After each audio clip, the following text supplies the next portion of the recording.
1000 ವರ್ಷಗಳ ಹಿಂದೆಯೇ ಎಲ್ಲರೂ ಸಮಾನರು ಎಂದು ಸಾರಿದ ಕ್ರಾಂತಿಕಾರಿ ಸಂತ ಯಾರು ಗೊತ್ತೇ? ಅವರೇ ಶ್ರೀರಾಮಾನುಜಾಚಾರ್ಯರು. ಇಂದು ಅವರ ಜಯಂತಿಯ ಸಂಭ್ರಮ.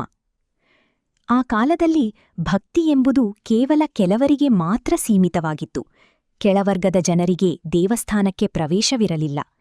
ಆಗ ರಾಮಾನುಜರು ಅಸ್ತಿತ್ವಕ್ಕೆ ತಂದದ್ದೇ ವಿಶಿಷ್ಟಾದ್ವೈತ. ಜಗತ್ತು ಮತ್ತು ಜೀವಿಗಳು ಪರಮಾತ್ಮನ ಅವಿಭಾಜ್ಯ ಅಂಗ ಎಂಬ ತತ್ವ. ಒಂದು ಸುಂದರವಾದ ಹೂವಿನ ಹಾರವನ್ನು ನೋಡು. ಅದರಲ್ಲಿ ಕೆಂಪು, ಬಿಳಿ, ಹಳದಿ ಹೀಗೆ ಬೇರೆ ಬೇರೆ ಬಣ್ಣದ ಹೂವುಗಳಿರುತ್ತವೆ. ಪ್ರತಿಯೊಂದು ಹೂವು ಬೇರೆ ಬೇರೆಯಾಗಿ ಕಂಡರೂ ಅವನ್ನೆಲ್ಲವನ್ನೂ ಪೋಣಿಸಿರುವುದು ಒಂದೇ ದಾರ. ಹಾಗೆಯೇ ನಾವು ನೋಡುವ ಪ್ರತಿಯೊಬ್ಬ ಮನುಷ್ಯನೂ ಬೇರೆ ಬೇರೆ ಬಣ್ಣ, ಜಾತಿಯವನಾಗಿ ಕಾಣಬಹುದು.